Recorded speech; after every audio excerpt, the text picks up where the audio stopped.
Welcome back to Project 613. Today we learn two mitzvot. Number one, it is forbidden for us to falsely deny a debt or to falsely deny being given an object to watch for safekeeping. So say, for example, you lend me money, and when you come to be repaid, I deny the debt and I say, I don't owe you a penny, you've never lent me any money.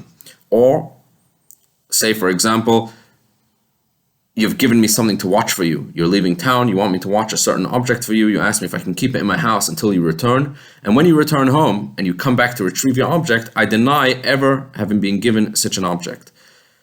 So just denying this debt or just denying being given this object to watch for safekeeping is in itself a biblical prohibition, and someone that does this is violating this mitzvah. As the verse tells us, "V'lo techachashu," do not deny it.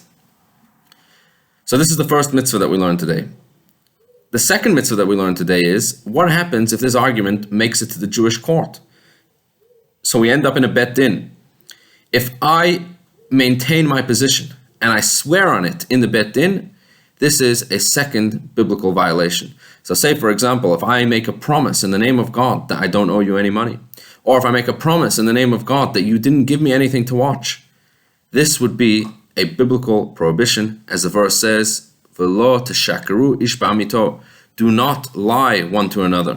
And the lying that the verse is referring to over here is coming in context of what was just mentioned, "V'lo techachashu," do not deny it. So once someone has denied a debt or denied being given an object to watch for safekeeping, if he then goes and swears on it, he swears to uphold his denial in a bet din, in a Jewish court, this is a second prohibition. So such a person is violating not only one mitzvah, not only the prohibition of denying the debt, but a second prohibition of swearing about his denial. And in truth, this individual is really violating three mitzvot, because in addition to the two that we learned today, if you remember a few days ago we learned that in general it's forbidden to make a false oath, and the oath that's being made now is also a false oath. So in addition to the two mitzvot that are being violated specifically about this specific oath, he's of course also violating the general prohibition of making a false oath.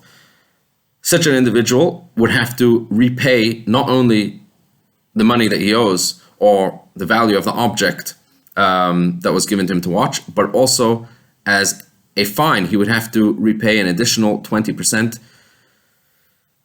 of the value of the object, or the additional 20% of the debt.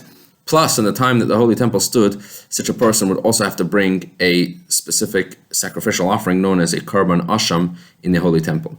Have a wonderful, wonderful day.